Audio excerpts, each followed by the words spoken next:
ठीक है, तो मैं रिवाइज कर रही थी, है ना। हमने क्या क्या कर लिया था, है ना। ये चीजें की थी, एलएलपी स्टार्ट किया था हमने, देखा था कब लागू हुआ वगैरह, कितने इसके सेक्शंस है, चैप्टर्स है, वो देखा था, 4 शेड्यूल है।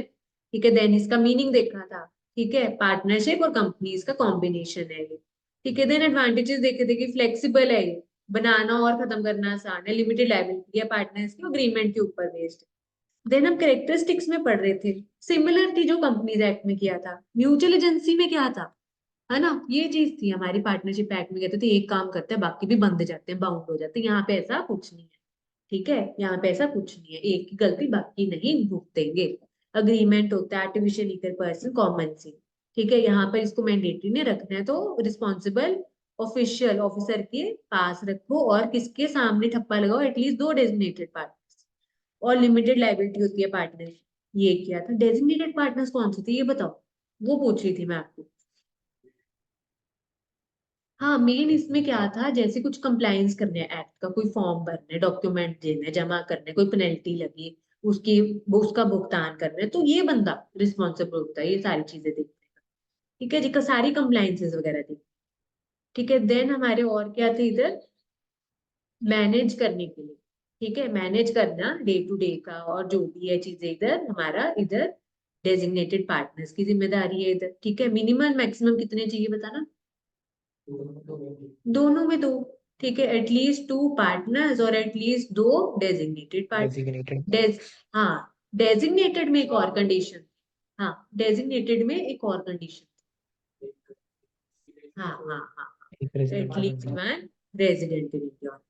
बिल्कुल, ये किया था, और प्रॉफिट के लिए काम कर रहे हैं। ठीक है, और इन्वेस्टिगेशन वगैरह की भी पावर हो सकती है सेंट्रल गवर्नमेंट ने, अगर कुछ कार्रवाई करानी है। ठीक है, कॉम्प्रोमाइज अरेंजमेंट मतलब मर्जर अमेल्गमेशन हो रही है, मिल रही है कुछ एलएलपी, तो वो भी एज पर एक्ट होगा।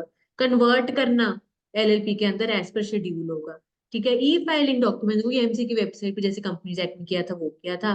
फॉरेन एलएलपी भी होती है जो बाहर जिनका जन्म हुआ होता है, पर इंडिया में भी कामकाज चल रहा है, कैसे, क्या बोलते हैं उसको, पीओबी। बिल्कुल ठीक है, पीओबी। ठीक है, देन हमने यहाँ पे डिफरेंसेस देखे थे, एलएलपी और पार्टनरशिप फर्म में देखे थे। ये समझ आ गया था आपको। हाँ, एलएलपी और पार्टनरशिप में क्या डिफरेंस है मेन, है ना।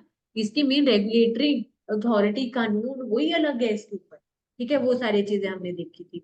देन और क्या किया था हमने इधर, देन एलएलपी और एलएलसी, एलएलपी और लिमिटेड लायबिलिटी कंपनी। ठीक है जी, और बेशक ना यहाँ पे कहीं लिख लो, जैसे इसके ऊपर ये तो एलएलपी का है। ठीक है, एलएलसी जैसे आपको मैंने बताया था।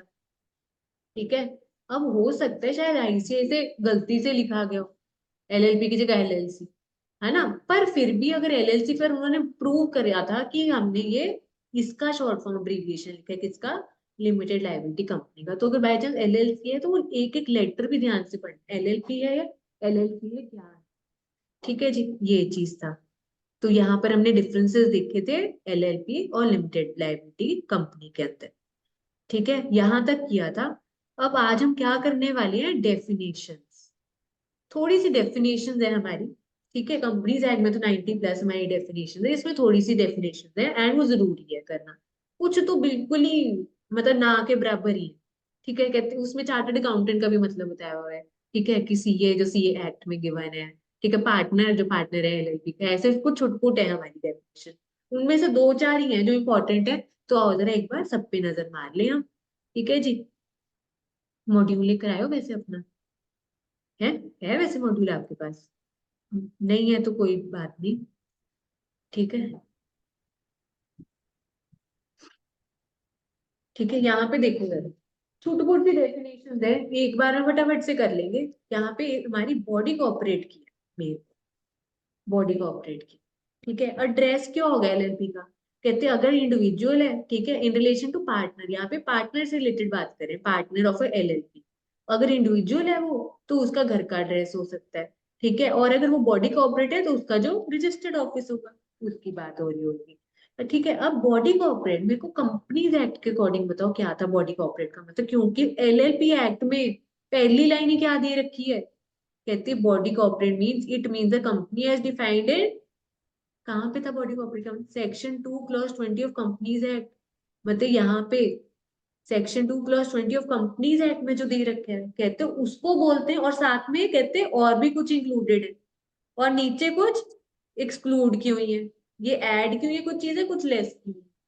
तो उसके लिए आपको क्या समझना पड़ेगा, पहले कंपनीज एक्ट का याद करके बताओ अगर आपको याद, क्या था बॉडी कॉर्पोरेट का मतलब। Companies simple. इनकॉर्पोरेटेड। हाँ, कंपनीज इनकॉर्पोरेटेड आउटसाइड इंडिया वो भी इंक्लूड हो जा रही थी। हाँ ये कंपनीज देखो। और जो रजिस्टर्ड हैं कंपनीज एक्ट में, और हाँ एनी प्रीवियस बिल्कुल, लॉ। बिल्कुल बिल्कुल। एक और मैं देख, ये रहा,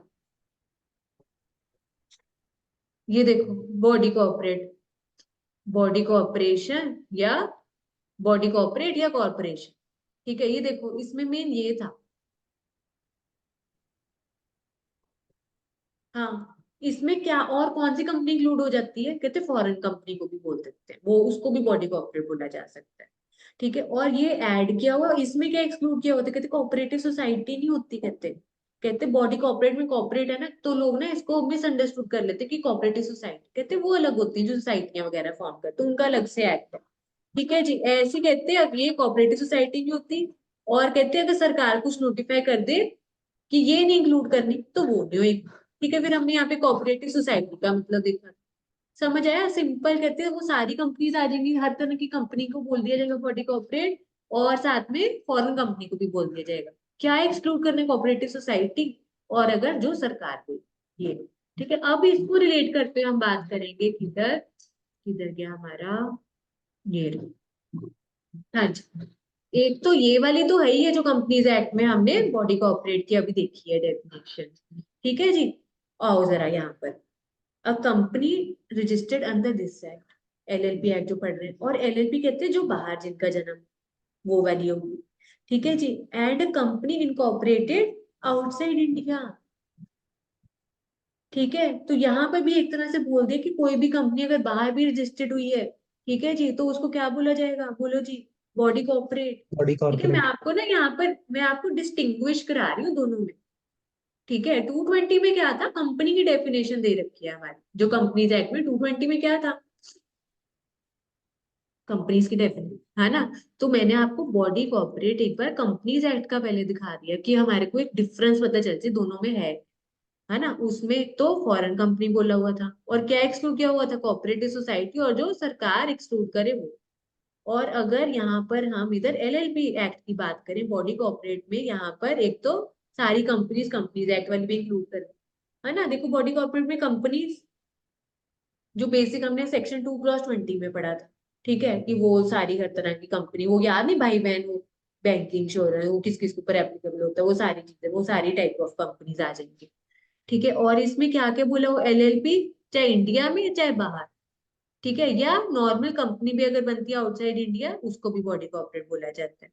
क्या एक्सक्लूड किया जा रहा है, यहाँ पे कोऑपरेटिव सोसाइटी को देखो, ये वही आ गया कंपनीज एक्ट वाला, देखो कोऑपरेटिव सोसाइटी, इधर कोऑपरेटिव सोसाइटी कर दिया लेस, और इधर लास्ट में क्या आ गया, सरकार को अगर कोई लगे कि इसको एक्सक्लूड करना है, तो वो यहाँ पे ये भी आ जाए। तो एक तरह से ये भी सेम है, ये भी सेम है, फॉरेन कंपनी वाला भी सेम है। ठीक है, क्या है अलग, बस ये देखो जरा, ये क्या है, कॉपरेशन सोल है कुछ, कॉपरेशन सोल। ठीक है, और एलएलपी का देखो एक्ट पढ़ रहे हैं, तो बॉडी कॉपरेट में कौन सी कंपनी आएगी, एलएलपी, चाहे इंडिया में है बनी चाहे बाहर, ये भी सेम है कंपनीज एक्ट वाली। ठीक है, ये सेम है, ये सेम होगी, और ये सेम होगी। एलएलपी एक्ट करें तो एलएलपी इंडिया में हो चाहे आउटसाइड इंडिया, वही जाए। ठीक है, कॉपरेशन सोल का क्या मतलब है?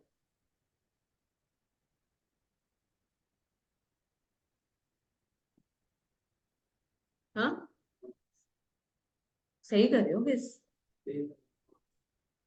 बिल्कुल। हाँ बिल्कुल ठीक, इधर गैस की है इधर, आयुष हर्ष ने। ये देखो इसको टुकड़ों में तोड़ दो ना, कॉपरेशन सोल, सोल का क्या मतलब होता है, एक अकेला बंदा, सोल जैसे सोल प्रोप्राइटर नहीं बोलते हम, है ना, सोल एक सिंगल पर्सन। तो यहाँ पे कॉपरेशन सोल किसको बोला जाता है, कहते हैं ऐसी जगह या ऐसी पोस्ट जहाँ पे सिर्फ एक ही बंदे की रिक्वायरमेंट होती है। कोई बता सकते हो एग्जाम्पल जैसे, मतलब ऐसी पोस्ट कोई बताओ जहाँ पे एक ही बंदे की रिक्वायरमेंट होती है। कोई भी पोस्ट जनरल बता दो। प्राइम मिनिस्टर, एक से ज्यादा होते हैं बताओ। President, CAG, controller and auditor general of India, वो हमारा एलोकेट हो रखा होता है। जैसे हमारा रीजनल डायरेक्टर, आपको एक बार रीजनल डायरेक्टर की डेफिनेशन से उसको कोरिलेट करके इसमें दिखाऊंगी। ठीक है। अच्छा, जैसे यहाँ पर मैंने सबसे बेस्ट एग्जांपल जैसे पीएम मोदी जी का लिया है इधर मैंने। ठीक है, प्राइम मिनिस्टर का लिया, प्राइम मिनिस्टर का लिया। ठीक है, तो ये ना पोस्ट है, प्राइम मिनिस्टर। ठीक है, इस पे एक ही बंदे की रिक्वायरमेंट है।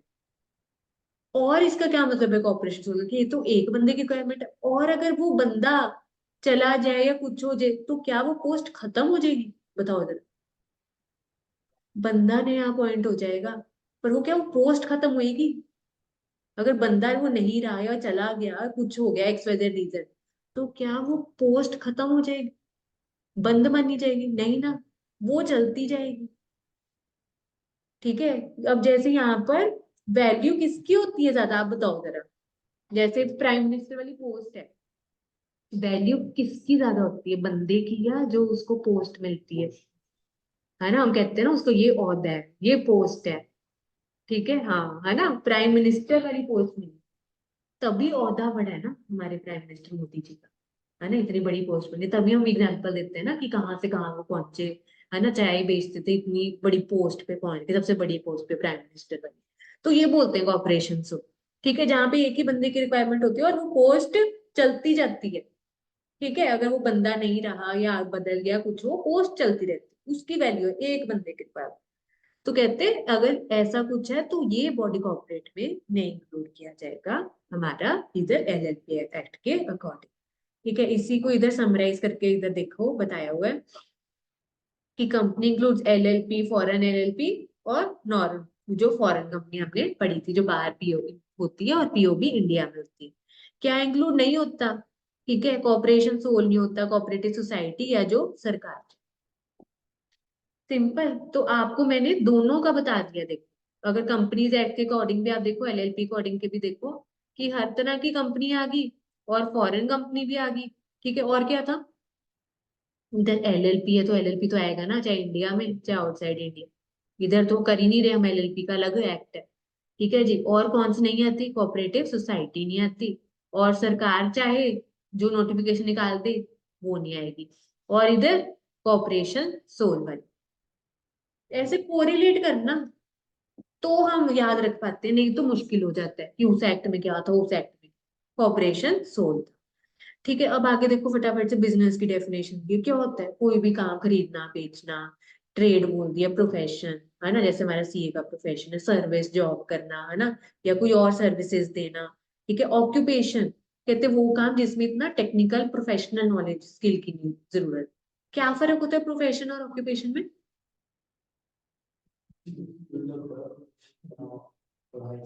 हाँ, प्रॉपर प्रोफेशनल डिग्री लेके पढ़ाई करके पेपर क्लियर करके ऐसे होता है। हाँ, ऑक्यूपेशन बिल्कुल स्किल बेस्ड हो गया, उसके लिए इतनी पढ़ाई डिग्री वो जरूरत नहीं होती करने। जो सरकार क्या करे, या तो business includes every trade except any activity, जो सरकार अगर एक्सक्लूड करना चाहे वो कर देगी, उसके अलावा बाकी सब बिजनेस में आ जाए। क्योंकि हमने LLP में मेन ऊपर क्या पढ़ा था करेक्टरिस्टिक्स में, कि भाई कुछ काम काज बिजनेस के लिए वो बनी होनी चाहिए। ठीक है, तो इसलिए यहाँ पे एक डेफिनेशन दे दिया छुटपुट सा। ठीक है, ये डेफिनेशन इसकी एक साथ इसलिए कराया क्योंकि बहुत छोटी छोटी सी है। एंड जैसे कंपनीज एक्ट में 90 के अराउंड हमारी डेफिनेशन है, मेन में हमारी साथ साथ कवर होती जा रही है, बाकी ऐसी होंगी वन वन लाइनर वाली। जैसे बिजनेस हो गया, अब चार्टर्ड अकाउंटेंट, चार्टर्ड अकाउंटेंट का ना आप जैसे फाइनल लेवल पे ऑडिट पढ़ोगे, आपको उसमें चार्टर्ड अकाउंटेंसी एक्ट भी है, जो जरूरी है हम सबके लिए, कि आप अगर CA हो, है ना, तो आप क्या क्या कर सकते हो, क्या क्या नहीं कर सकते। है ना, आपको प्रैक्टिस में जाना है तो आपको COP, सर्टिफिकेट ऑफ प्रैक्टिस होना चाहिए। CA होता कौन है, क्या मीनिंग है एग्जैक्ट उसका, है ना। तो ये देखो चार्टर्ड अकाउंटेंट का कहते हैं यहाँ पर LLP एक्ट में, देखो सेक्शन 2 में ही चल रही है डेफिनेशन, जैसे कंपनीज एक्ट में थी। मतलब क्या दिया है, एक तो देखो इनकी डेफिनेशन देखो, कहते means chartered accountant as defined in section 2 of chartered accountant. कहते हैं आप वो वाला एक्ट रेफर कर लो चार्टर्ड अकाउंटेंट की डेफिनेशन के लिए, ठीक है। तो एक तरह से रेफरेंस दे दिया यहाँ पर एलएलपी में। तो चार्टर्ड अकाउंटेंट्स एक्ट यहाँ पर 1949 में मीनिंग के लिए सेक्शन 2 में दे रखा है। और आगे क्या कहते हैं कि अगर आपको प्रैक्टिस में जाना तो आपको सर्टिफिकेट ऑफ प्रैक्टिस लेना पड़ेगा, ये इसके सेक्शन 6 में दे रखा है एक्ट, चार्टर्ड अकाउंटेंसी एक्ट। ये एक्ट का नेम विद ईयर, ये याद होना चाहिए, ठीक है। कि चार्टर्ड अकाउंटेंट की डेफिनेशन सीओपी के बारे में कहाँ दे रखा है, चार्टर्ड अकाउंटेंसी एक्ट 1949।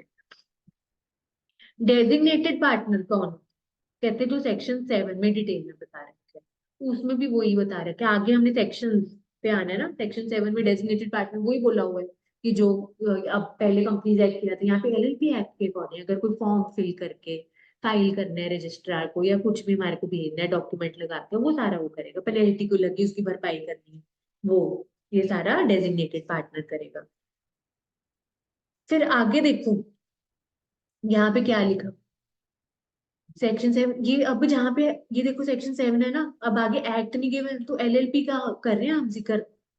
ये अब सारा एलएलपी हम क्या पढ़ रहे हैं, कंपनीज एक्ट से बाहर आ जाओ, ठीक है। हम एलएलपी एक्ट कर रहे हैं और अब जहाँ पे सिर्फ सेक्शन लिखा है मतलब ऑफ एलएलपी, जहां पे किसी और मम्मी पापा की बात हो रही होगी तो उनका मम्मी पापा का नाम लिखा होगा, जैसे यहाँ पर लिखा हुआ था इधर कंपनीज एक्ट, वो लिखा होगा। अगर कोई और एक्ट की बात कर रहे होंगे जो पढ़ रहे हैं तो उनका नाम लिखा, ठीक है।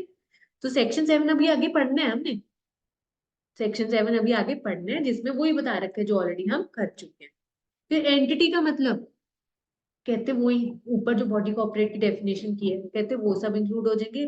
कहते और कौन से इंक्लूड हो जाएंगे, कहते पार्टनरशिप एक्ट में ना ये वाले सेक्शन इंक्लूड हो जाए यहाँ पर हमारे, and includes for the purposes of section this a firm set up under Indian partnership act. कुछ यहाँ पे एलएलपी के कहते हैं और बहुत सारे सेक्शंस हैं, उसमें जो जो बात बताई हुई वो भी इंक्लूड हो जाएंगे, और पार्टनरशिप एक्ट, ठीक है। इतना आगे हम वो सेक्शंस करेंगे ना तब इसमें क्लैरिटी होगी हमारी। अब आगे हो इधर फाइनेंशियल ईयर, एक बॉडी कॉर्पोरेट थी इंपॉर्टेंट हमारी, एक फाइनेंशियल ईयर। कंपनीज एक्ट में क्या आता है फाइनेंशियल ईयर, बताना, बताओ जरा कंपनीज एक्ट में और इधर first LLP April act. To 31 March. हाँ दोनों में कॉमन है, क्या है, 1 अप्रैल से 31 मार्च, ठीक है जी। पर मेरे को एक बात बताओ, अगर यहाँ पर वहां पे क्या डेट थी कि एक अगर जनवरी कौन, हाँ हाँ बिल्कुल यहाँ पर न्यू ईयर, वन उससे पहले ही जनवरी बता दिया आंसर मंदी, पूछने से पहले ही बता दिया आंसर मंदी, है ना। उधर क्या था, न्यू ईयर, हाँ हाँ हाँ वो पूछ रही थी, ठीक है। न्यू ईयर मतलब अगर जन्म कंपनी का 1 जनवरी या उसके बाद हुआ है, इस डेट बाद को में। या उसके बाद, तो यहाँ पे हम क्या मानते होते हैं, 31 मार्च ऑफ अगला साल। ये फॉलोइंग नहीं कि 1 जनवरी और उसी साल का 31 मार्च, ना ना, ये वाला छोड़ के उसके अगले वाले, अगले साल वाला। मतलब जब भी जन्म हुआ। हाँ, नेक्स्ट फॉलोइंग, नेक्स्ट ईयर बोल दो या फॉलोइंग बोल दो या सक्सीडिंग बोल दो, कुछ भी बोल दो, ठीक है। कोई भी नाम याद रख लो एक, ठीक है। पिछले का प्रीवियस हो गया, प्रीसीडिंग हो गया, बिफोर हो गया, लास्ट ईयर हो गया, ठीक है, मतलब सेम है सबके। हाँ जी, अब यहाँ पर देखो डेट अलग है, कॉन्सेप्ट सेम है, पर यहाँ पर क्या डेट है, 30th डे ऑफ सितंबर। अगर जन्म हुआ एलएलपी का कब, 30 सितंबर या उसके बाद, तब फाइनेंशियल ईयर कब होगा, एंड 31 मार्च ऑफ अगले नेक्स्ट। साल, ठीक है। तो 30th सितंबर या उसके बाद कभी हुआ, तो ये वाले 31 मार्च पे नहीं एंड करना, ठीक है जी। तो यहाँ पर भी उसके अगले साल पे एंड करना, ऑफ द नेक्स्ट फॉलोइंग, देखो नेक्स्ट फॉलोइंग डेट, जो वो साल चल रहा है हमारा उसके अगले साल का 31 मार्च हो जाएगा, ठीक है। तो बस डेट का फर्क है, इधर 30 सितंबर था, इधर न्यू ईयर, ठीक है। एंड 30 सितंबर भी बड़ी कॉमन डेट है, 30 सितंबर तक हमारी काफी सारी बैलेंस शीट की फाइलिंग वगैरह होती है कंपनी से रिलेटेड, तो काफी ड्यू डेट, एजीएम की भी डेट होती है 30 सितंबर तक, है ना। तो बहुत सारी डेट्स फॉलो होती है 30 सितंबर, ठीक है। तो यहाँ पर 30 सितंबर है, आओ ठीक जरा, है। हम्म, ठीक है। फॉरेन एलएलपी, जो हमने फॉरेन कंपनी की डेफिनेशन की थी, ठीक है, जिसका जन्म बाहर हुआ है, formed incorporated registered outside India, पर जिसने पीओ भी इंडिया में पीओवी खोला हो, काम काज चल रहा है यहाँ पे, दफ्तर खोल के इंडिया, ठीक है। और ऐसी एलएलपी, देखो एलएलपी की भी आगे एलएलपी एक्ट पढ़ रही है, उसमें एलएलपी का मतलब कहते हैं जो जिसका जन्म इस एक्ट, ये वाले मम्मी पापा के अंडर एलएलपी एक्ट 2000। ठीक है, सिंपल। फिर आगे के एलएलपी अग्रीमेंट। एलएलपी अग्रीमेंट, भाई अब यहाँ पे जो भी लोग कामकाज करें आपस में अग्रीमेंट करके करेंगे ना काम। ठीक है, रिटर्न अग्रीमेंट होते हैं उनके बीच में, जिसमें क्या मेंशन होते हैं, उनके क्या राइट्स हैं ड्यूटीज हैं। अगर ना मेंशन हो क्या रेफर कर लेते हैं फिर हम? शेड्यूल 1।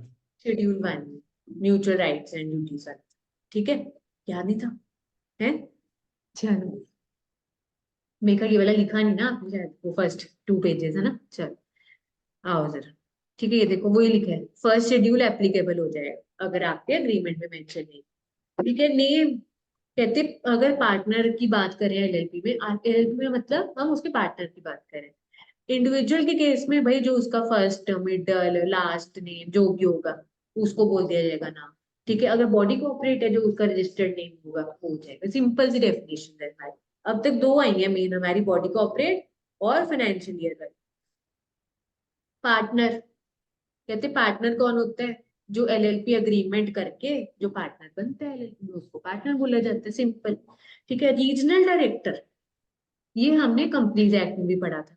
ठीक है जी, ये कौन होते हैं? अपॉइंटेड बाय सरकार, सेंट्रल गवर्नमेंट अपॉइंट करती है। ठीक है, for the purpose of this act और द कंपनीज एक्ट। ठीक है, हमने पढ़ा था ना, कहाँ पे पढ़ा था बताना रीजनल डायरेक्टर के बारे में, याद करके बताओ। ए में, क्या बात है सेक्शन आयुष, 13। क्या बात है मनदीप। बाकियों को याद था इधर? सारा, जसदेव, हर्षप्रीत, हर्ष, हाँ थोड़ा धुंधला धुंधला था याद पर, थोड़ा थोड़ा। अच्छा, है ना, वो याद होगा, मैंने वो टेबल्स ऐसे बनवाया था। उसमें जब वो चेंज ऑफ प्लेस वाली बात कर रही थी, रजिस्टर्ड ऑफिस वाली बात की थी, उसमें मैंने आपको सेक्शन 12 में एक और ऐड करवा दी थी, 13। ठीक है, तो मैंने कहा वहां पे रीजनल डायरेक्टर। ठीक है, ऐसे ना छप जाते हैं आपके नोट्स, बार बार जब हम पढ़ते हैं। ठीक है ठीक, चलो। तो यहाँ पर हम क्या कर रहे थे, कहते या इस एक्ट में अपॉइंट किए या कंपनीज एक्ट में अपॉइंट किए सरकार ने, उसको बोल देते हैं रीजनल डायरेक्टर। ठीक है, एक बार मैंने यहाँ पर ओपन भी करके रखा हुआ था, ये देखो, मतलब एमसी की वेबसाइट पे सब कुछ दे रखा है, यहाँ पर देखो जरा। ठीक है, चाहे गूगल पे डालना एमसीए या गूगल पे रीजनल डायरेक्टर डालना। ठीक है, तो यहाँ पर सारा रीजनल डायरेक्टर की डिटेल दे रखा है। ठीक है, इन टोटल हमारे देखो कितने हैं, 7। 7। 7 रीजनल डायरेक्टर, ये देखो रीजनल डायरेक्टर है। इनको एरिया एलोकेट कर रखे हैं। जैसे हमने कंपनी सेट में नहीं बात की थी, जैसे कंपनीज में north south east west zone, zonal officer, zonal head, है ना, ऐसे अपॉइंट किए होते हैं। तो ऐसे ही सरकार ने इनको एरिया एलोकेट करके रखे। एरिया मतलब कुछ स्टेट्स एलोकेट करके रखी हुई है। ठीक है, अगर मैं नीचे जाऊं, ये देखो यहाँ पर क्या दे रखे है, रीजन वाइज दे रखे हैं। जैसे हम नॉर्थ में है, नॉर्थ ओपन करो तो यहाँ पे कौन है, इसका श्री संजय शौरी। हाँ, ठीक है, डेजिग्नेशन ये आरडी रीजनल डायरेक्टर, इसका कॉन्टैक्ट नंबर सारा दे रखा है, एड्रेस दे रखा है। ठीक है, तो ये देखो बड़ा यहाँ पे दे रखा है, व्यू भी कर सकते हैं मैप पे, है ना। हाँ ये देखो, पर अपॉलॉजी सॉरी बोल रहे हैं। ठीक है, तो ऐसे करके यहाँ पर हमारा ये सारा दे रखा है, लोकेशन वाइज दे रखा है, नॉर्थ साउथ ईस्ट वेस्ट सब डायरेक्शंस के यहाँ पर ऑफिसर्स के लिस्ट दे रखी है। आओ जरा, रीजनल डायरेक्टर के बाद हम आते हैं रजिस्ट्रार। रजिस्ट्रार मेन था बंदा, है ना, जो सारा काम काज देख रहा था कंपनीज एक्ट में, और एलएलपी का भी देखा था। ये भी सरकार अपॉइंट करती है इसको। इसमें भी अलग अलग पोस्ट्स होती है रजिस्ट्रार में, लेवल्स होते हैं, है ना। तो जैसे रजिस्ट्रार हो गया, additional registrar, joint registrar, deputy assistant, ये किया। ठीक है, और सरकार ही अपॉइंट करती है। ठीक है, इनके लेवल्स होते हैं, पोस्ट होते हैं हमारे। ठीक है जी। और अब एक और इम्पोर्टेंट आ गई हमारी, कौन सी डेफिनेशन, स्मॉल। जैसे स्मॉल कंपनी नहीं की थी हमने, कंपनीज एक्ट में क्या आती है उसकी लिमिट, 4 40। हाँ बिल्कुल ठीक, 4 और 40। ठीक है, यहाँ पे क्या है देखो, यहाँ पे है 5 और 50 करो, 4 40, 5 50, 1 1 ऐड कर दो वहाँ। ठीक है, और वहां पे भी आपको जो मैंने बताया था, कहते एक्ट में कुछ और दे रखे हैं एंड रूल्स में इंक्रीज अमाउंट बता रखी है। वो कैसे क्यों डिफर कर रही है, यहाँ पर देखो कहते हैं कॉन्ट्रीब्यूशन, अभी है क्या चीज कॉन्ट्रीब्यूशन, जो वो पार्टनर्स पैसा लेकर आएंगे, ये वो वाली चीज है। और इधर क्या है, ये टर्नओवर दे रखी, ठीक है। अब ये दो दो लिमिट्स क्यों, अगर कंपनीज एक्ट में भी ध्यान दो वहां पे भी थी दो लिमिट्स, ठीक है, पर हमने याद कौन सी कर ली थी, हायर वाली। सेम यहाँ पर है कि ऐसी एक्ट में क्या गिवन है, कंट्रीब्यूशन। कंट्रीब्यूशन मतलब पार्टनर्स अगर पैसे लेकर आते हैं कितना, 25 लाख, ठीक है, डज नॉट एक्सीड 25 लाख और सच हायर अमाउंट, ठीक है। यहाँ पर एक्ट ने क्या बोल दिया, सच हायर अमाउंट,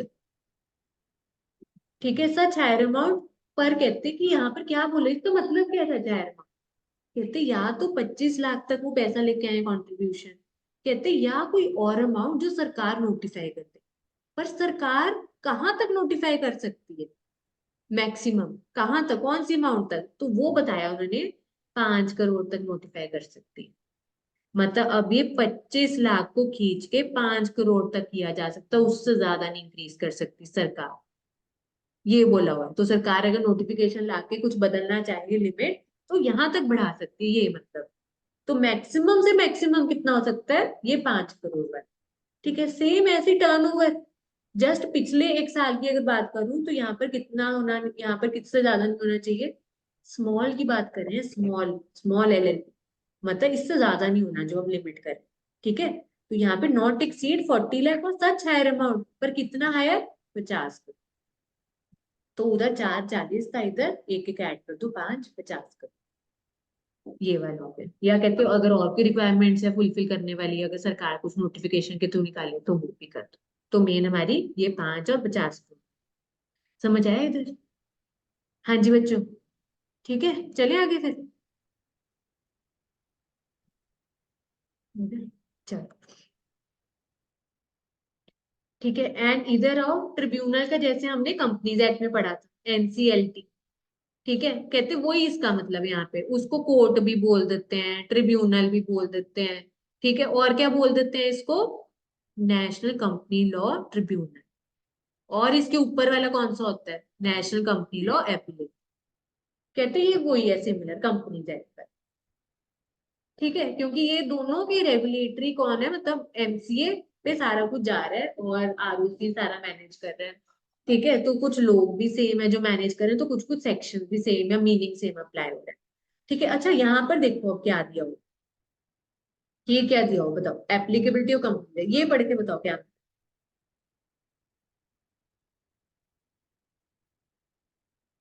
ऐसी कुछ चीजें ना हमारे आगे वो 2 चैप्टर आएंगे, general clauses act, then interpretation of statute, other law में है वो भी।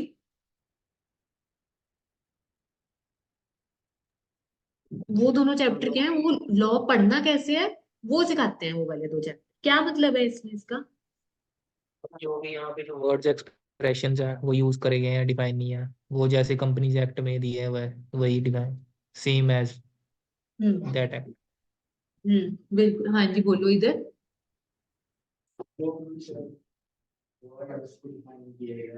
हाँ बिल्कुल, बिल्कुल, कहते हैं LLP में कुछ ऐसे वर्ड हैं जिसका मीनिंग नहीं बता रखा, उसके मीनिंग कहाँ देखे हम, कहते हैं आप चले जाओ कंपनीज एक्ट के पास फिर।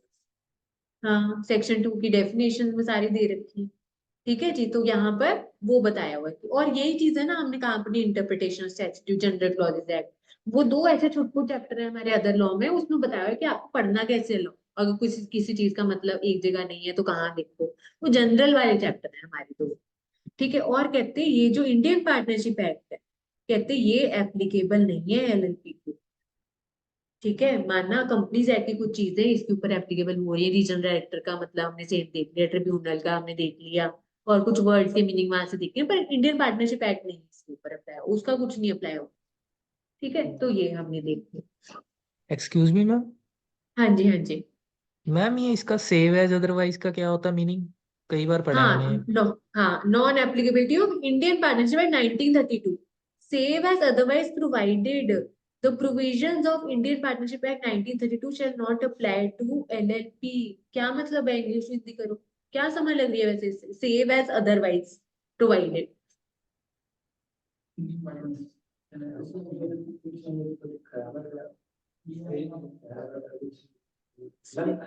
हाँ देखो इसमें क्या लिखा, सेव एज अदरवाइज प्रोवाइडेड, ठीक है, provisions of this act shall not apply. कहते हैं कि सेव एज अदरवाइज का मतलब इधर ये है कि अगर बाय चांस कुछ ऐसा प्रोविजन इसमें डाल दिया एलएलपी में कि ये वाला लगना है, मतलब कहते हैं वो एक आधी छुटपुट चीजें छोड़ के, मतलब अगर हम जनरली बात करें तो नहीं लगेगा हमारे को, सेव एज अदरवाइज। कहते बाकी चीजें सेम मान रहे हैं, क्या मान रहे हैं सेम हम, कि कंपनीज एक्ट सच ये इंडियन पार्टनरशिप एक्ट नहीं लगना। अगर एक आधी जगह पे कुछ हमारा मिसमैच है, कुछ उन्होंने बोल दिया, कहते पर हम जनरली क्या मानेंगे, यही सेम चीज क्या, कि यहाँ पे इंडियन पार्टनरशिप एक्ट हमारा नहीं लगेगा, बाकी सब कुछ सिमिलर है हमारा एलएलपी में, दोनों का कॉम्बिनेशन है, पर हमारा ये एक्ट नहीं लगेगा, कुछ भी आप बोल दो। सेव एज अदरवाइज का मतलब ये होगा कि जनरली हम क्या मान रहे हैं कि नहीं लगे, पर अगर कुछ ऐसी जगह पे कुछ ऐसा आ गया, कुछ नोटिफिकेशन आ गई, बस उसको छोड़ के, पर वैसे हम जनरली क्या मान रहे हैं, अप्लाई नहीं। ये है सेव एज अदरवाइज, बाकी सब कुछ सेम। ओके। हाँ जी, ठीक है, समझ लगी ये वाली चीज, हाँ जी।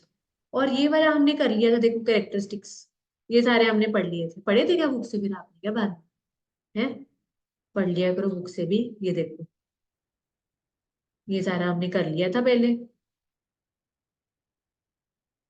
ये एडवांटेजेस भी हमने कर लिए थे। ठीक है, अब आओ सेक्शन 5।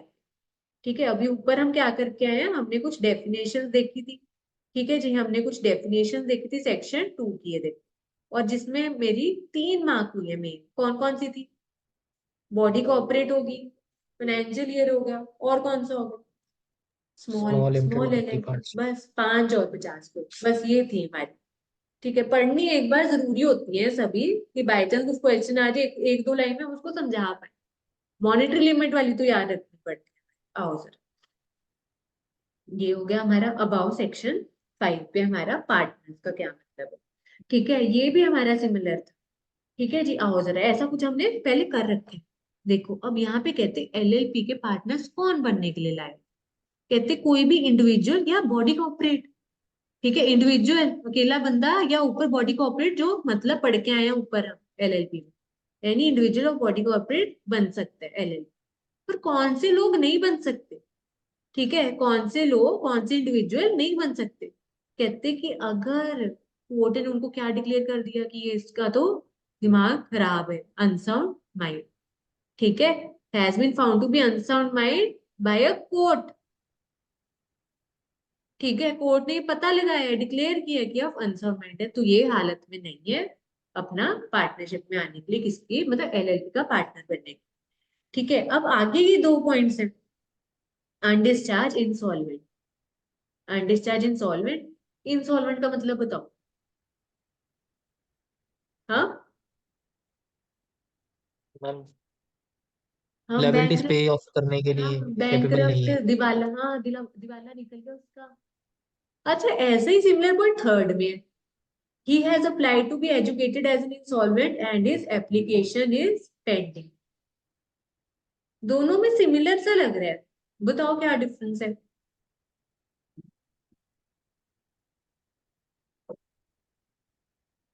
बोलो जी बोलो, सेकंड और थर्ड पॉइंट में क्या डिफरेंस है, he is an undischarged insolvent,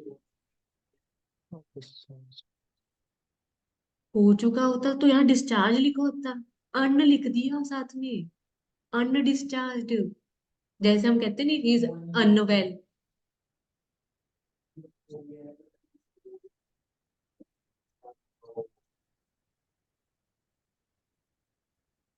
हाँ हाँ, पहुंच रहे हो वहां तक, पहुंच रहे हो आप, हाँ जी।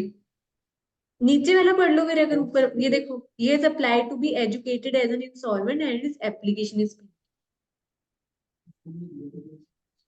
हाँ,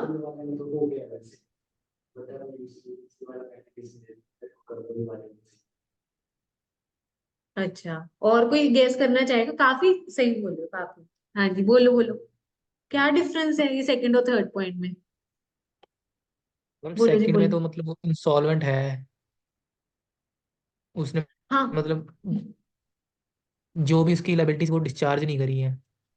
बिल्कुल, बिल्कुल ठीक, हाँ जी, और इधर हर्षप्रीत जसदेव सेकंड सरा, वाले में उसने अप्लाई करा है भी मैं इंसॉल्वेंट हूँ, तो अभी बट हाँ पेंडिंग है वो।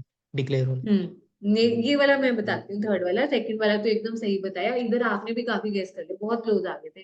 ठीक है, अनडिस्चार्ज इंस्टॉलमेंट, क्या डिस्चार्ज करने की बात होती है? हाँ, क्या पे ऑफ करना होता है हमने? डेट्स, लाइबिलिटीज वगैरह। ठीक है, ये जो दिवाला निकला है, कर्जा चढ़ गया था ना सिर पे, वो डिस्चार्ज करना था, पे ऑफ करना था। पर इसने किया नहीं, ये अनडिस्चार्ज लिखा हुआ है, एक एक दो दो लेटर ही पूरा वर्ड बदल देते हैं। ठीक है, अनडिस्चार्ज इंस्टॉलमेंट मतलब उसका दिवाला निकला है, उसने अभी तक नहीं अपनी लाइबिलिटीज पे ऑफ की, इसलिए वो अभी भी दिवाला उसको मानना हो, ये दिवाला निकला हुआ है इसका, अनडिस्चार्ज इंस्टॉल। ठीक है जी, ये बोला हुआ है इधर। और यहाँ पर क्या लिखा है, he has applied to be adjudicated as an insolvent and his application is pending. अब देखो, किसी का कुछ पैसा कुछ उधार दिया होगा, कुछ भी एलएलपी ने किया होगा, इसका दिवाला निकल गया जब इसने पैसे मुझसे देने थे, या कुछ ये नहीं दे पाया, तो कुछ कोर्ट केस हुआ, हालांकि इसको चला। ठीक है जी, अब यहाँ पे इसको क्या करार कर दिया गया, एजुडिकेटेड का क्या मतलब होता है? करार कर दिया, डिक्लेयर कर दिया, एजुडिकेटेड एज एन इंसॉल्वेंट, मतलब उसको डिक्लेयर कर दिया कि हाँ जी, ये इसका दिवाला सच में निकला हुआ है। और पर अभी तक उसकी एप्लीकेशन पेंडिंग पड़ी है, मतलब अभी तक कोर्ट ने अपने फाइनल ऑर्डर्स नहीं दिए। कोर्ट ने अभी तक उसको फाइनल वो ऑर्डर्स नहीं दिए, जो भी चल रहा है अभी उसका एक तरह से केस लगा पड़ा है। जो भी ऑथराइज्ड ऑफिसर है, कॉम्पिटेंट अथॉरिटी है, या जो भी कोर्ट है, उसने अभी अपना डिसीजन फाइनल वाला नहीं सुना, अभी वो चीज पेंडिंग पड़ी। ठीक है, तो कहते हैं अगर ऐसा कुछ है, अगर ये आप बताओ, आपने किसी को पार्टनर बनाना हो, ऐसे लोगों को बनाओगे क्या पार्टनर? एक तो ये नो देखो, मैम। ये तो बिल्कुल ही क्लियर है कि अनसाउंड माइंड, जिसका दिमाग खराब है उसको तो लेंगे नहीं। दूसरा, भाई उसको पहले ही दिवाला निकला हुआ है, उसने एक दूसरी कंपनी का एलएलपी का अभी तक पैसा नहीं मोड़ा। या चलो आपका नहीं किया, जिस मर्जी का, अभी एलएलपी की बात है, जनरल बात करते हैं। क्या ऐसे बंदे को, ऐसे दोस्त को अपना पार्टनर बनाओगे जिसने, जिसका दिवाला निकला हुआ है, उसने इतना कर्जा सिर पे चढ़ा हुआ, अभी तक नहीं दिया लाखों रुपए का दूसरे दोस्त को? ठीक है, नहीं, बिल्कुल भी नहीं बनाओगे उसको। ऐसे ही तीसरा एक कोर्ट केस चल रहा है उसके ऊपर, आपके दोस्त के ऊपर, उसने कर्जा वगैरह ले रखा, वापस नहीं मुड़ा, और कोर्ट केस चल रहा है, कोर्ट ने भी डिक्लेयर कर दिया उसको कि सच में इसका दिवाला निकला हो, पर अभी तक उसका वो पेंडिंग चल रही है चीजें। तो आप क्यों रिस्क लोगे फिर ऐसे बंदे के साथ? ठीक है, तो जनरल ऐसे सोचा कर। ठीक है, ये इंपॉर्टेंट है हमारा कि ये लोग नहीं बन सकते पार्टनर, ये तीन। ठीक है, समझ आया इधर? हाँ जी, हर्षप्रीत, मनदीप, जसदेव, सारा, यस आगे समझ? Yes ma'am. यस चलो जी, मैम। आगे चलते हैं। अब यहाँ पे और क्या बोला हुआ है, कहते ये तो थे जो पार्टनर नहीं बन सकते, ये था following person can become partner in. कहते नीचे दिए हुए बच्चे जो है आपको बता रखे इधर, ठीक है, कहते ये बन सकते हैं एलएलपी। अभी कौन है? कहते इंडिविजुअल, चाहे वो रेजिडेंट है इंडिया के, चाहे एनआरआई है, या ओवरसीज सिटीजन ऑफ इंडिया। ठीक है, और आगे डेफिनेशन भी बता रखी है कि यहाँ पर एलएलपी एक्ट में क्या बोली गई है, रेजिडेंट की, रेजिडेंशियल स्टेटस, जैसे आप टैक्सेशन में निकालते हो, पिछले साल में इतने दिन, है ना, तो यहाँ पे भी दे रखे हैं एलएलपी में कुछ डेज की लिमिट, वो देख लेते हैं। ठीक है, इंडिविजुअल तो पता ही है हमें हो सकता है पार्टनर। ठीक है, और यहाँ पे एलएलपी पार्टनर, एक एलएलपी दूसरी एलएलपी में भी पार्टनरशिप हो सकती है, पार्टनर बन सकती है। ठीक है, और यहाँ पे कंपनी, कोई और कंपनी इंक्लूडिंग फॉरेन कंपनीज, ये भी लोग पार्टनर बन सकते हैं एलएलपी में। जरूरी नहीं है कि एक इंसान इंडिविजुअली बने, कंपनीज भी बन सकती है, एलएलपी भी बन सकती है, फॉरेन कंपनीज भी बन सकती है। ठीक है, हाँ, फॉरेन एलएलपी भी बन सकती है। एक हमने नॉर्मल कंपनी बात की थी, फिर नॉर्मल कंपनी में एक फॉरेन कंपनी में बात की, एलएलपी की बात की, नॉर्मल एलएलपी, फिर एक फॉरेन एलएलपी की बात की। हर तरह की कंपनी एक तरह से इन्होंने ऐड कर ली है। ठीक है, एलएलपी यहाँ पर फॉरेन एलएलपी, या एलएलपी इनकॉर्पोरेटेड आउटसाइड इंडिया। ठीक है, या नॉर्मल जो हमने बात की थी फॉरेन कंपनीज की। ठीक है जी, यहाँ पे इन्होंने अलग से भी लिख दिया, ऊपर इंक्लूड करके भी लिख दिया। ठीक है, एक तरह से अगर मैं देखा जाऊं, यहाँ पर इंडिविजुअल सारे इंक्लूड हो जाएंगे, हर तरह की एलएलपी इंक्लूड हो जाएगी। ठीक है, और कंपनीज भी इंक्लूड हो जाएगी। ठीक है, और फॉरेन कंपनी भी इंक्लूड हो जाएगी, वो ये चाहे इंडिया वाली, चाहे आउटसाइड इंडिया। और अगर इसको और भी शॉर्ट करना है, इंडिया वाली, आउटसाइड इंडिया वाली, सिंपल। हर तरह की एलएलपी, हर तरह की कंपनी या इंडिविजुअल क्या बन सकते हैं, दूसरी पार्टनर, दूसरी एलएलपी में पार्टनर भी बन सकते हैं, ये बोला हुआ। ठीक है, और क्या नहीं बन सकते? बॉडी कॉर्पोरेट में क्या एक्सक्लूड किया हुआ था? कॉर्पोरेशन कोऑपरेटिव हाँ, सोसाइटीज। दोनों सीएस, दोनों सीएस हैं, कोऑपरेटिव सोसाइटी, कॉर्पोरेशन, सोल, ये दोनों बॉडी कॉर्पोरेट की डेफिनेशन में भी थी, और यहाँ पे भी ये दोनों क्या नहीं बन सकती, पार्टनर नहीं बन सकती। ठीक है, ये जनरल सी चीज है। अगर आपने बॉडी कॉर्पोरेट की डेफिनेशन पढ़ी ना, उसी से लिंक हो रहा है सारा हमारा यहाँ पर, कोई रट्टा नहीं चढ़ाने की जरूरत। ठीक है, corporation society, cooperative society, corporation sole, ये नहीं इंक्लूड, और वो ही पार्टनर नहीं बन सकते हमारे। बाकी सारी डेफिनेशन में भी थी बॉडी कॉर्पोरेट की, और यहाँ पे वो पार्टनर नहीं बन सकते। ठीक है, ये चीज की हमने। आओ जरा आगे, अब हम कहाँ चले, सेक्शन 6 पे आओ। मिनिमम कितने पार्टनर चाहिए, ये भी हमने पढ़ लिया था कैरेक्टरिस्टिक्स में। कम से कम 2 पार्टनर्स और 2 डेजिग्नेटेड पार्टनर्स की भी बात की हुई। पर अभी हम सिर्फ यहाँ पर किसकी डेसिग्नेटेड बात पार्टनर्स। करें, पार्टनर की। आगे पढ़ेंगे सेक्शन डेजिग्नेटेड पार्टनर का अलग से। तो ये भी 2 चाहिए कम से कम। ठीक है, और अच्छा मेरे को एक बार बताओ, कंपनीज एक्ट का सेक्शन 3A क्या था? हाँ, मैम Members अगर severely मेंबर्स, हाँ, liable. क्या था पता ना? Members severely liable. बिल्कुल, 6 अगर महीने मेंबर्स का वेरिफिकेशन नंबर ना, बिल्कुल। जो हाँ हाँ बेसिक हाँ, रिक्वायरमेंट से नीचे आ जाए। मेंबर्स पब्लिक अगर की। कम हो गए, हाँ हाँ हाँ, और तब भी काम चल रहा है 6 महीने तक, तो चलो छोड़ दिया, उसके बाद पर्सनल लाइबिलिटी, जेब से भरपाई करनी पड़ेगी और केस कुछ भी हो सकता है। सेम है यहाँ पर, देखो यही यहाँ पे लिखा है।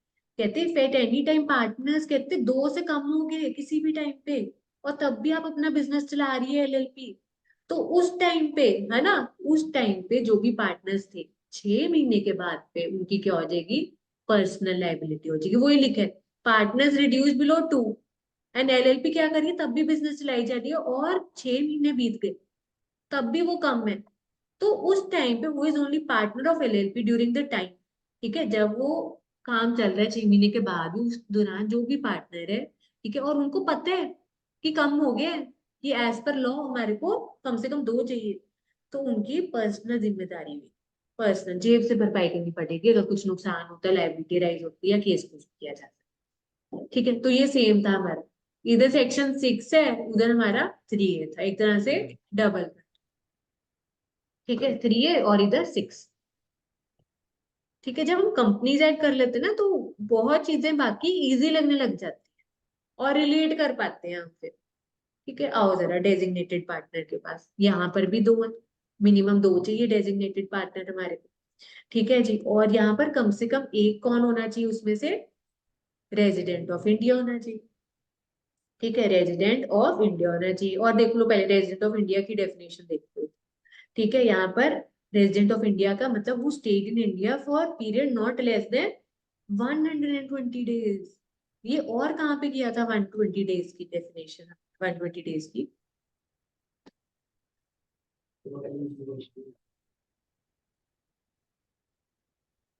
चैप्टर का नाम ही बता दो।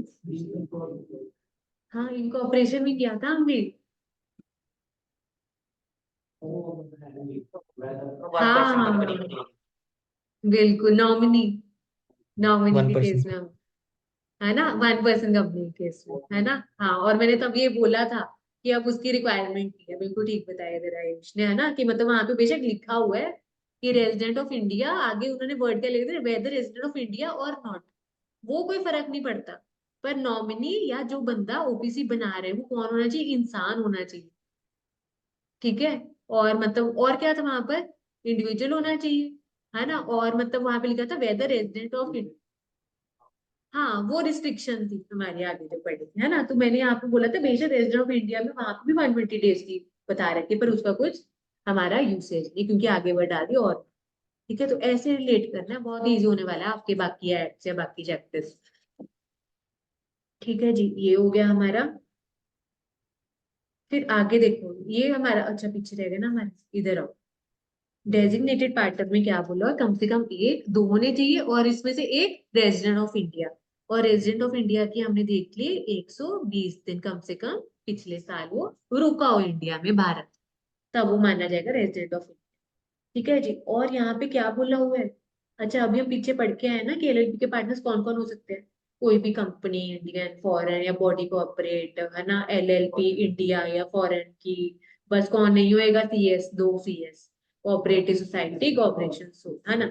अब यहाँ पे बोले कहते अगर सारे पार्टनर्स कौन है एलएलपी में, बॉडी कॉर्पोरेट है, ठीक है, कहते अगर सारे पार्टनर सभी बॉडी कॉर्पोरेट है, या कहते कुछ इंडिविजुअल्स हैं और साथ में कुछ बॉडी कॉर्पोरेट है, मतलब कुछ कंपनी, ठीक है जी। तो कहते आप फिर क्या चाहिए, क्या रिक्वायरमेंट है, कहते एटलीस्ट दो इंडिविजुअल, ठीक है, उस केस में at least two individuals who are partners of such LLP, ठीक है, और nominees of such body corporates shall act as designated partner. ये क्या बोल दिया यहाँ पर, ये देखो इधर क्या बोला हुआ है, एलएलपी में अगर all the partners our body corporate, वही जो अभी ऊपर डेफिनेशन करके है बॉडी कॉर्पोरेट की, ठीक है, और इन which one or more partners are individual and body corporate, या सारे के सारे बॉडी कॉर्पोरेट्स एंड पार्टनर्स, या कुछ इंडिविजुअल्स एंड कुछ बॉडी कॉर्पोरेट है, तो इस केस में आप डेजिग्नेटेड पार्टनर्स किसको बोलोगे और कितनों को बोलोगे, तब भी उस केस में दो ही चाहिए हमारे को, एटलीस्ट टू इंडिविजुअल्स, ठीक है, at least two individuals who are partners और सच एलएलपी, ठीक है, और उस केस में क्या हो जाएगा, जो ऑलरेडी हमारे पार्टनर्स हैं, ठीक है, जो इंडिविजुअल्स हैं, समझ आ रही है आपको। एक चीज ऊपर देखो, यहाँ पे क्या दिया हुआ है, इधर वर्ड है पार्टनर, इधर वर्ड क्या है, डेजिग्नेटेड पार्टनर, ठीक है, और ऊपर हम क्या पढ़ के आए हैं कि कौन कौन पार्टनर डेजिग्नेटेड हो सकते हैं, यहाँ पे डेजिग्नेटेड पार्टनर की बात कर रही मैं, पार्टनर की बात कर रही हूँ कि पार्टनर इंडिविजुअल भी हो सकता है, बॉडी कॉर्पोरेट भी हो सकता है, ठीक है जी। अब आगे देखो, अब रिलेट करना डेजिग्नेटेड पार्टनर में, ठीक है, अब कहते कम से कम दो चाहिए, जिसमें से एक कौन होना चाहिए, रेजिडेंट ऑफ इंडिया, इधर क्या लिखे है, who are individuals, every LLP shall have at least two designated partners who are individual। समझ लगा डिफरेंस, अभी ऊपर क्या पढ़ के आ रहे थे, पार्टनर्स की बात कर रहे थे, पर जो डेजिग्नेटेड डीपीज जो हैं वो कौन होंगे, इंडिविजुअल्स, ठीक है जी, और जिसमें से एक रेजिडेंट ऑफ इंडिया 120 दिन वाली कंडीशन पूरी, ठीक है। अब वो बोल रहे हैं, कहते अगर कोई एलएलपी है जिसमें सारे पार्टनर्स कौन है, बॉडी कॉर्पोरेट, अब रिलेट कर पा रहे हो पार्टनर्स और डेजिग्नेटेड पार्टनर, ठीक है, वो एलएलपी जिसके सारे पार्टनर्स बॉडी कॉर्पोरेट, ठीक है जी, तो कहते वहां पर कौन बन सकता है डेजिग्नेटेड पार्टनर, कहते कम से कम दो बॉडी कॉर्पोरेट, आगे क्या आपने भेजेगी या असाइन करेगी, अपॉइंट करेगी, नॉमिनी, कहते कम से कम दो नॉमिनी हो जाए, फिर इसके बन जाए कौन, डेजिग्नेटेड पार्टनर। अगर सारे के सारे पार्टनर कंपनीज हैं, बॉडी कॉर्पोरेट है, तो उनके कम से कम दो नॉमिनीज बन जाए, डेजिग्नेटेड पार्टनर, जो सारा कंप्लायंस वगैरह एक्ट का सारा काम कर देखते।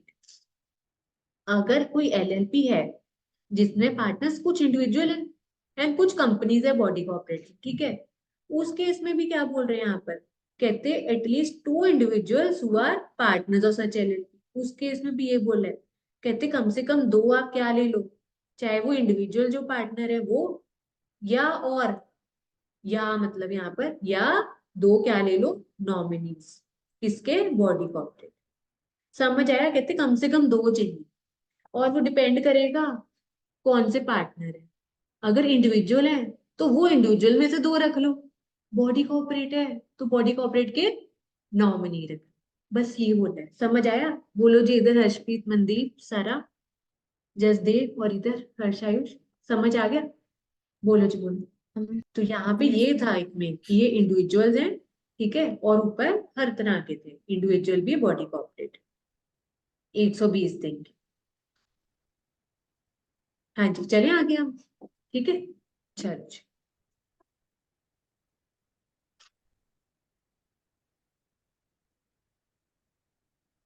हाँ जी, अब इसी के आगे डेजिग्नेटेड पार्टनर के आगे क्या लिख रखा है, देखो एक बार चेक करो, ठीक है, कहते if the incorporation document, incorporation document क्या होता है,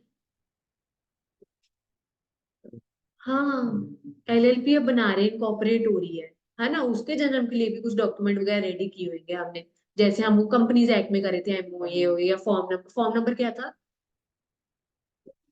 फॉर्म नंबर 32, फॉर्म नंबर है ना, 32, 32, 33, 34, ये मेन थे हमारे, ठीक है, स्पाइस ई फॉर्म्स हमारे ये थे, कहते अगर जो डॉक्यूमेंट आप रेडी कर रहे हो ताकि एलएलपी बने, उसमें कुछ मेंशन हो रखे, क्या मेंशन हो रखे, स्पेसिफाइज हुआ टू बी डेजिग्नेटेड पार्टनर्स, उसमें लिखा है कि ये बंदे कौन होंगे डेजिग्नेटेड पार्टनर है। भाई अगर आपके वो डॉक्यूमेंट में लिखा हुआ है तो भाई फिर वही वाले बंदों को बनाओ ना डेजिग्नेटेड पार्टनर, ये लिखा हो। ठीक है, फिर आगे और क्या दिया हुआ है, states that each of the partner from time to time of LLP be designated partner. कहते वही वाली डॉक्यूमेंट में पहले इधर बोला है कि क्या लिखा हुआ है, नाम लिखा हुआ है कुछ लोगों का जो डीपी बनेंगे, तो फिर इन्हीं को ही बनाओ। कहते यार इस डॉक्यूमेंट में क्या लिखा हुआ है, कहते यहाँ पे लिखा हुआ है कि जो पार्टनर्स है एलएलपी के, कहते हर थोड़ी थोड़ी देर के बाद हर पार्टनर क्या बन जाएगा आपका डेजिग्नेटेड पार्टनर। तो कहते फिर वैसे कर। हाँ जी समझ आया कि नहीं, बोलो जी बोलो, समझ आया। एक तो हमने पीछे, एक तो पीछे हम ऊपर क्या करके आए देखो इधर, ये पढ़ के आए हैं कि कौन बन सकता है डेजिग्नेटेड पार्टनर, कौन होता है, इंडिविजुअल रहेगा। अगर आपके देखो उन्हीं में से सिलेक्ट होता है, जो पार्टनर होते हैं ना उन्हीं में से डेजिग्नेटेड पार्टनर बन जाते हैं। ठीक है, और ये होंगे कौन, ये इंडिविजुअल होंगे। तो अगर एलएलपी में इंडिविजुअल है सभी, उनमें से कोई भी दो कर लो सिलेक्ट, कम से कम दो होने चाहिए। अगर सारी की सारी है ही कंपनियां उसमें पार्टनर, तो उनके नॉमिनी बन जाएंगे फिर पार्टनर। अगर दोनों का मिश्रण है, कुछ इंडिविजुअल कुछ वहां पे बॉडी कॉर्पोरेट, तो ऑप्शन होगी आपके पास, कुछ इंडिविजुअल कर लो सिलेक्ट या उसका नॉमिनी कर लो, या एक इधर से ले लो एक इधर, कम से कम दो चाहिए, ज्यादा तो जितने मर्जी। ठीक है जी, आगे लिमिट है पर, ठीक है वो देखेंगे कहाँ कहाँ पे लिमिट है, आगे देखते हैं। तो अब इसी के रिलेशन में मैं बात कर रही थी कि जैसे हमने कहा कि वो होने चाहिए बंदे, कौन इंडिविजुअल होना चाहिए डेजिग्नेटेड पार्टनर, पर अगर डॉक्यूमेंट में लिखा हुआ है नाम बंदों का कि ये वाले पार्टनर बनेंगे डीपीज, तो क्या वही बनने चाहिए या नहीं, आप बताओ। जब कंपनी जन्म ले रही है, इधर एलएलपी जन्म ले रही है, वो डॉक्यूमेंट में लिखा हुआ है कि जैसे partner suppose A B C है, उसमें लिखे बी और सी को बना देंगे डीपीज, तो भाई इन्हीं को ही बनाओ ना फिर जो लिखा हुआ है डॉक्यूमेंट। ठीक है जी, या उसमें लिखा हो सकता है कि तीन पार्टनर है, हर थोड़ी थोड़ी देर के बाद हर बंदा क्या बन जाएगा वहां पर, डीपी बन जाएगा। मतलब और कम से कम दो चाहिए। तो सपोज ये दो मिलके पहले इन्होंने कुछ कुछ महीने कर लिया, काम संभाल लिया, फिर इसने संभाल लिया, फिर इसने संभाल लिया, तो ऐसे करके रोटेशनल, कम से कम दो चाहिए ना। तो फिर तीनों भी तो कर सकते हैं ना इकट्ठे मैनेज, एटलीस्ट दो लिखे, हर थोड़ी थोड़ी देर के बाद वो कहते हैं कि हर पार्टनर बन जाए, ऐसे भी हो जाए। समझ आया ये वाला पॉइंट, हाँ जी बोलो जी। इधर हर्षप्रीत मनदीप सारा जसदेव, बोलो जी बोलो, समझ आया। चलो, और फिर आगे यहाँ पर क्या लिखा हुआ है, कहते ये बनते कैसे डेजिग्नेटेड पार्टनर, कहते एग्रीमेंट होता है। ठीक है, any partner may become designated partner as per LLP agreement. ठीक है, and partner may cease to be designated partner in accordance with LLP. जो भी आपका एलएलपी एग्रीमेंट में मेंशन है चीजें कि जो डीपीए ऐसे बनेगा, और अगर हटना भी है उसने, ठीक है अगर हटना भी है तो उसके अंदर देख के उसमें देखना पड़ेगा क्या टर्म एंड कंडीशन। जैसे हम जॉब नहीं लेते, हमारे को ऑफर लेटर मिलती है, उसमें सारा हमारा पैकेज भी लिखा होता है, सारी टर्म्स कंडीशन लिखी होती है। अगर हमने छोड़ के भी जाना है, उसमें लिखा होता है कि आपको भी 3 महीने का नोटिस देना पड़ेगा, 1 महीने का, हर कंपनी के ऊपर डिपेंड करेगा। तो ऐसे ही यहाँ पे एलएलपी एग्रीमेंट में लिखा होगा कि ये डीपी आ रहा है तो कैसे आएगा, कौन हो सकता है, या छोड़ के जा रहा है तो कैसे जा रहा है, ये चीज था। और आपको क्या चाहिए, प्रायर कंसेंट चाहिए, सहमति चाहिए उसकी। ठीक है, जैसे हम उसमें नहीं किया था 1% कंपनी में, नॉमिनी के केस में कर रहे थे, या चेंज ऑफ नॉमिनी, या उसको हटा के नया रख रहे तो कंसेंट। ठीक है, अब और क्या किया था इधर, कहते हैं रजिस्ट्रार के पास क्या फाइल करना है हमने, ये देखो वही बार आ गया, ओपीसी वाला, नॉमिनी वाला, है ना। रजिस्ट्रार के पास क्या फाइल करना है, every individual who has given his consent to act as DP. ठीक है, तो उसको 30 दिन के अंदर अंदर, देखो यहाँ पे लिमिट भी 30 दिन वाली, जब वो बंदा डीपी आपने अपॉइंट कर लिया उसके 30 दिन के अंदर अंदर, है ना, उससे कंफर्मेशन, मतलब आपने पहले कंफर्मेशन अपनी ले चुके थे, जो भी है आपने नया बंदा अपॉइंट किया उसकी कंसेंट ली है, तो वो फॉर्म भर के अपना एमसी की वेबसाइट पे रजिस्ट्रार को सबमिट कर दो, ये बोला हुआ है। हाँ जी समझ आया, समझ आया। ठीक है, अब आगे देखो, कहते हैं अगर उसको कोई और रिक्वायरमेंट है, कोई फॉर्म वगैरह फिल करने की, तो वो भी अपना कर सकते हैं, कोई और एडिशनल जो भी रिक्वायरमेंट है एज पर एलएलपी है तो वो अपने सेटिस्फाई कर सकते हैं। ठीक है। अच्छा, पिछली क्लास में यहाँ पे मनदीप ने बताया था ये वाला पॉइंट। जैसे कंपनी के केस में डायरेक्टर्स को क्या पॉइंट होता है हमारा, डिन नंबर। जैसे हमारा पैन होता है ना, इसे डायरेक्टर्स को डिन नंबर एलोकेट होता है। अप्लाई करते हैं तभी आता है, अपने आप नहीं आता। अप्लाई करते हैं तो एलोकेट। तो ऐसे यहाँ पे डेजिग्नेटेड पार्टनर्स के केस में, ठीक है, अप्लाई करते हैं तो सरकार क्या इशू करती है, एलोकेट करती है, क्या अलॉट करती है number, D PIN, designated partner identification. D pin number allocate होते हैं। हाँ जी, समझ आया जी? बोलो जी, बोलो इधर। ठीक है, तो ये एक नया पॉइंट था इधर, D PIN, designated partner identification. आ रहा है समझ में? चले आगे। ठीक है, चलो।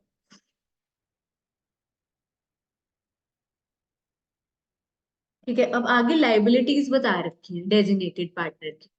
ठीक है, और इसकी क्या जिम्मेदारी है ना, वो बता रखे हैं। ठीक है, तो कहते हैं कि ही इज रिस्पॉन्सिबल, वो सारे कामकाज करने के लिए जो एलएलपी को करने हैं under LLP act, compliance of provisions of act. जो भी उस एलएलपी के ऊपर जो भी प्रोविजंस एप्लीकेबल हो रही हैं एलएलपी एक्ट के द्वारा, है ना, जो मेंशन कर रखे हैं, तो वो कंप्लाई करना किसकी जिम्मेदारी है, डेजिग्नेटेड पार्टनर की है। कि वो कंप्लाई हो रही है कि नहीं, फॉलो हो रही है या नहीं, वो देखना इसकी जिम्मेदारी है।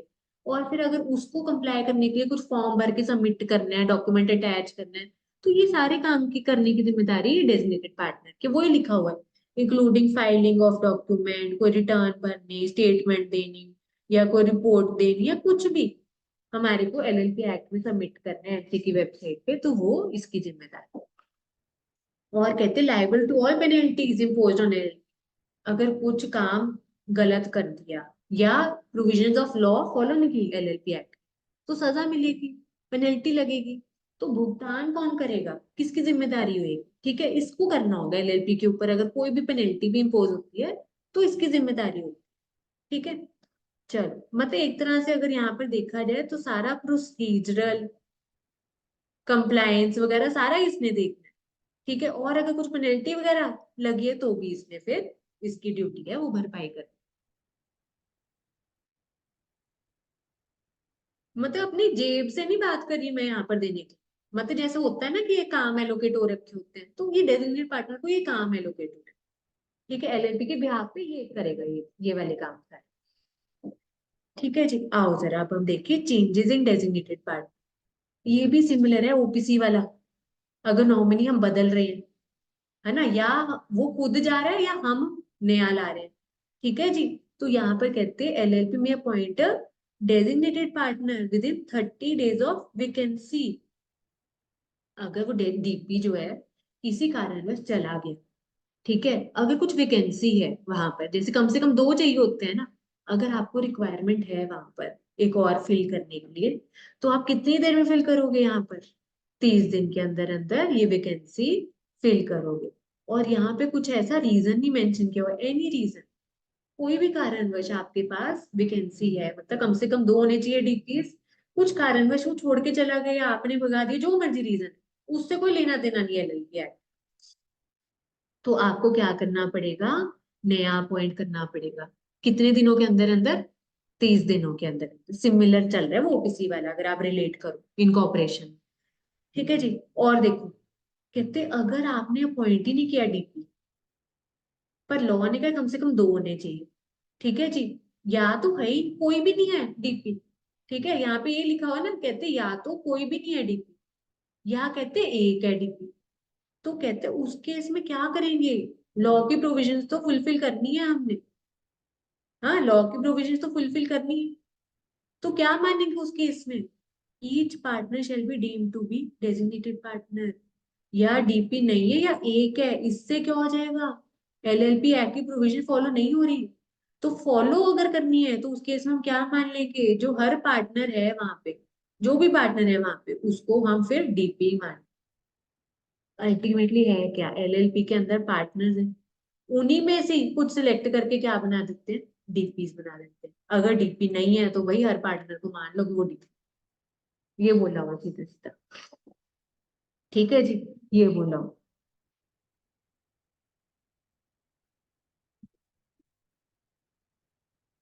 ठीक है जी। अब यहाँ पे लास्ट में आओ, इसका जो डीपी का लास्ट सेक्शन है, punishment for contravention of section 7 and 9। ठीक है जी। तो यहाँ पर अभी हम क्या पढ़ के आए हैं, देखो इधर चेंज इन डेजिग्नेटेड पार्टनर 9 में पढ़ के आए हैं। ठीक है, लाइबिलिटीज 8 में पढ़ के आए हैं। ठीक है, एंड जो इसका प्रोसीजरल था हमारा, ठीक है, कि कितने दिनों में, मतलब ये रेजिडेंट वाला, इसका डेफिनेशन वाला सेक्शन 7 में पढ़ के आए हैं। ठीक है, तो ये ध्यान रखना, सेक्शन 7 कौन सा है उसके बारे में बताया, कितने होने चाहिए, कौन कौन हो सकता है डीपी, ये था। और ये देखो, अग्रीमेंट में अगर कुछ मेंशन है, डॉक्यूमेंट में मेंशन है, तो उसके हिसाब से करना है। ठीक है, और रजिस्ट्रार को भी बताने 30 दिन के अंदर डीपी एलोकेट होगा। सेक्शन 8 में उसके काम के बारे में बता रखे हैं, 9 में अगर वैकेंसी है तो वो भी 30 दिन में होता है। ठीक है, कहते हैं अगर सेक्शन 7 एंड 9 ना फॉलो नहीं करे तो आपके ऊपर पनिशमेंट लगेगी। अब ये पनिशमेंट क्या है वो ही बता रखे, कहते हैं कि अगर contravenes provision, number of designated partners अगर लेस देन 2 हो गए, हाँ लाइन ही यही ले लो, है नहीं कोई उधर, मैं लाना भूल गई फिर आज, वो है नहीं उसमें फिल्टर में। ठीक है जी। अब यहाँ पर क्या है, लेस देन 2 रह गए, ठीक है, या कोई भी नहीं है, 2 से कम रह गया, है ही नहीं डेजिग्नेटेड पार्टनर, जो रिक्वायरमेंट थी ना सेक्शन 7 के। तो अब यहाँ पर क्या हो जाएगा, LLP and every officer shall be liable to penalty of 10,000। और अगर ये चलता रहा सिलसिला तो उनको 100 रुपए पर डे जुर्माना भरना पड़ेगा, मैक्सिमम कब तक, 1 लाख तक उनके ऊपर लग सकता है। हाँ, कौन सा, हाँ वो अगला है यहाँ पर। ठीक है, तो यहाँ पर सेक्शन 7 एंड 9 की केस, यहाँ पर कौन सा बोले, sub section 1 of section 7, meaning number of designated partner अगर कम रह गए, तो यही वाला पॉइंट आ गया ना हमारा फिर इधर। ठीक है, इधर कौन सा था, कम से कम 2 चाहिए, या 2 से कम रह गए, या कोई भी नहीं है। अब केस कोई भी हो सकता है, वो बंदा चाहे खुद चला गया छोड़ के, या हमने निकाल दिया, क्या हो गया, वैकेंसी तो राइज होगी ना यहाँ पर। समझ आया आपको, तो उसी से रिलेटेड चल रहा है। हाँ जी, और यहाँ पर हर पार्टनर के ऊपर कितना लग जाएगा, 50,000। ठीक है जी, और आगे देखो, यहाँ पर तो नंबर से रिलेटेड था। अब आगे देखो, failure to file the consent of appointment, कि 30 दिन के अंदर अंदर अगर वो बंदा हमने रख लिया है ना, तो फिर हमारे को कंसेंट फाइल करनी है 30 दिन के अंदर अंदर। तो अगर ये ना किया तो आपके ऊपर पेनल्टी 5,000 की, और 100 रुपए पर डे, मैक्सिमम 50,000। और वही हर पार्टनर के ऊपर 25,000। ऊपर वाले में क्या था, 50,000 था, इधर 25,000। ठीक है, और अगर इधर क्या किया हुआ है, if contravenes provision of section 5 और सेक्शन 9। ठीक है, अब आ गए यहाँ पर ये वाला वैकेंसी वाला पॉइंट, सेक्शन 7 और section 9, LLP and its partner shall be liable to penalty of 10,000। Continuing में क्या है आपका, ये देखो 100 रुपए per day, subject to maximum of 1 lakh, और 50,000 एवरी पार्ट। ठीक है, ये आपको मैं बनवाऊंगी चार्ट इधर। ठीक है, प्रॉपर बनवाऊंगी चार्ट ऐसे कॉलम फॉर्मेट में जैसे हम बनाते होते हैं।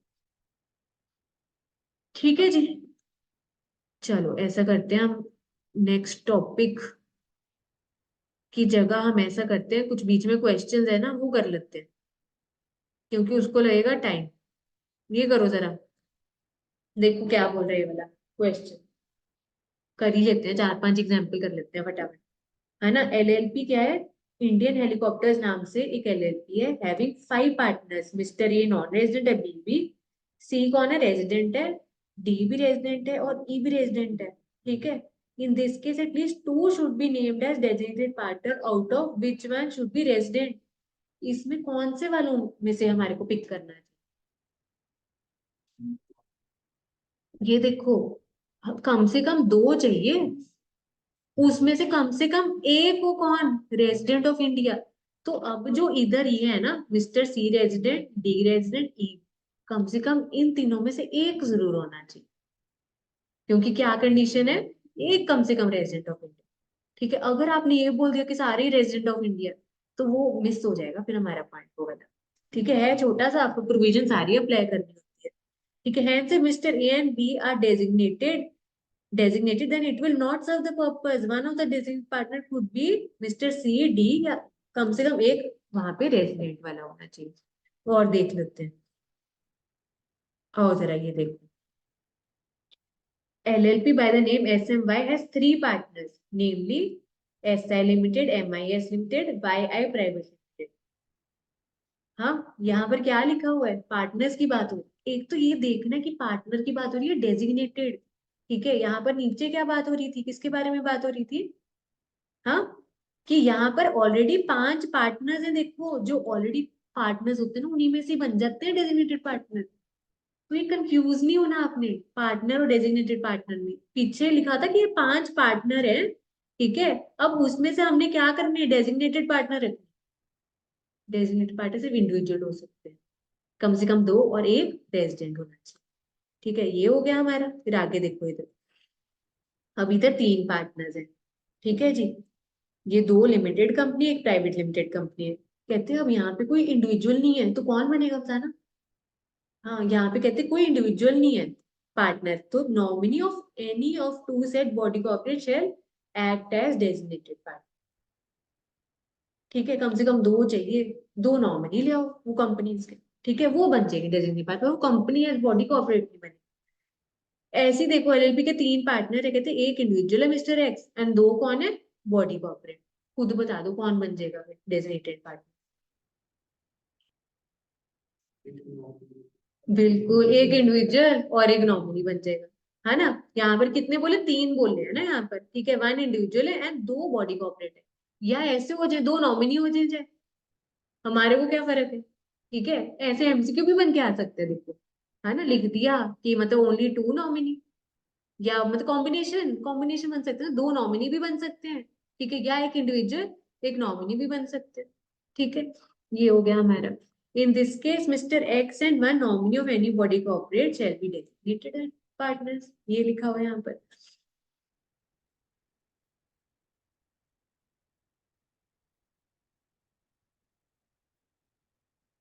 चलो और देख लेते हैं कहाँ है, आओ जरा ये वाला देखें। फिर उसके बाद एक फाइनेंशियल ईयर वाला, वो भी देख लेंगे, ठीक है। बाकी बच्चे कहाँ गायब है तुम्हारे।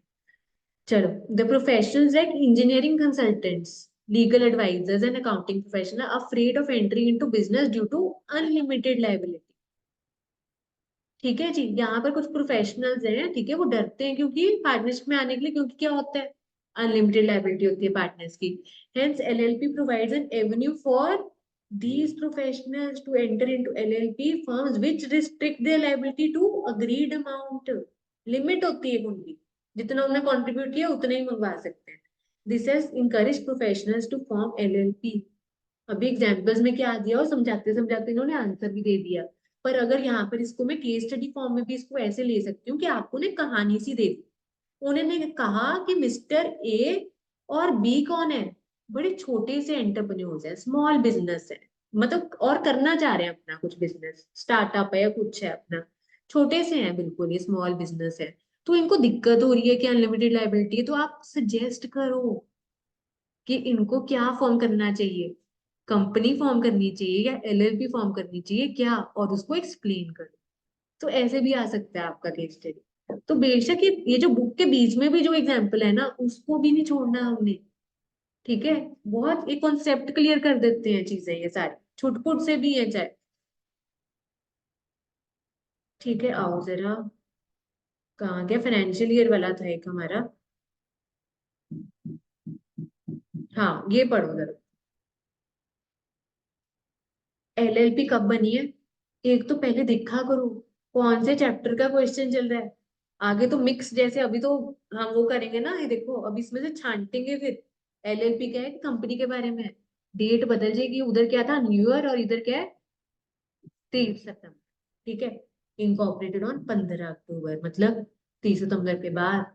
हमें पता है आंसर क्या होएगा, ठीक है, 31 मार्च उसके अगले साल, ठीक है जी। Then it's financial year may be from 15 October 2022, ना कि 31 मार्च 2023 तक, नहीं 24 तक चलेगा उसका अगला साल, ठीक है। और बस फिर वही कहानी सी बना के हम कॉन्सेप्ट एक्सप्लेन कर सकते हैं, ठीक है। LLP can always maintain its first account from 15 October to this end for a period less than 12 months, the period for which first account. अब ये आगे क्या कहानियां बता रही है, ये एक्स्ट्रा कहानी है हमारी, ठीक है जी। कि आपकी AGM वगैरह से रिलेटेड उन्होंने बता दी है, ठीक है, बुक्स ऑफ अकाउंट से रिलेटेड बता दी है, ठीक है। और यहाँ पर क्या बोल दिया कि उसके आगे वाले सालों के लिए यूनिफॉर्म साल चलेगा, 1 अप्रैल से 31 मार्च तक का चलेगा।